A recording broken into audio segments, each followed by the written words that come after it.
March மாதம் 8ஆம் தேதி திருச்சியில் பொதுக்கூட்டம் அப்படின்ட்டு, பொதுக்கூட்டம்ல மாநாடு அப்படின்ட்டு அறிவிப்பு விட்டார்.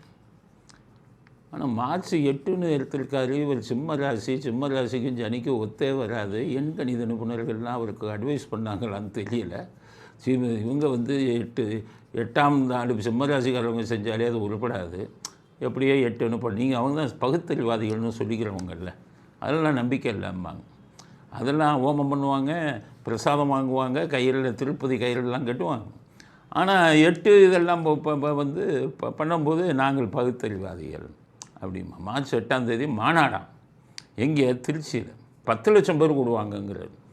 மார்ச் 8ஆம் தேதி திருச்சியில். அது விஜய்க்கு 30,000 கூடினதுக்கே வந்து சமாளிக்க முடியாமல் 41 பேர் செத்துட்டாங்க. இவர் 10 லட்சம் பேர் கூடுவாங்கங்கிறார். எலெக்ஷன் வந்து அதுக்குள்ளே வந்து தேர்தல் இது வந்துடும், தேதி வந்துடும். தேர்தல் தேதி வந்துட்டால் நீங்கள் பிரச்சாரம் பண்ணலாம்.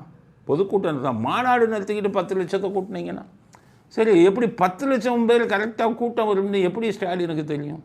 நம்மளே கல்யாணம் நடத்தினோம்னா ஒரு 500 பேர் வருவாங்க, 1000 பேர் வருவாங்கன்னு அனுமானமாக சொல்லுவோம். ஆனால் ஸ்டாலின் 10 லட்சங்கிறார். 10 லட்சம் பேரை கூட்ட போகிறேன் அப்படிங்கிறது. அது 10 லட்சம்னா என்ன அர்த்தம்? 1 லட்சம் வந்தாலே 10 லட்சம்பாங்க. அப்போ 10 லட்சம் பேருக்கு கணக்கு எழுதிட்டாங்க. ஆளுக்கு 1000 ரூபா. 10 லட்சம் பேருக்கு எவ்வளோன்னு பார்த்தீங்கன்னா 10 கோடி. அவங்களுக்கு தான் 30,000 கோடி 40,000 கோடி வரும்போது 10 கோடி செலவு பண்ணி திருச்சியில் ஒரு கூட்டத்தை கூட்டிடணும்னு முடிவு பண்ணிட்டாங்க.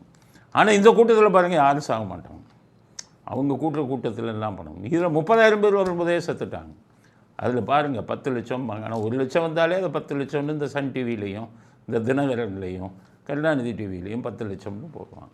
அப்போ ஜனங்க ஏமாந்துருவாங்களே, என்னடா ஸ்டாலினுக்கு இவ்வளோ கூட்டம் வருது, அதனால் 10 லட்சம் பேரை கூட்ட போகிறேன்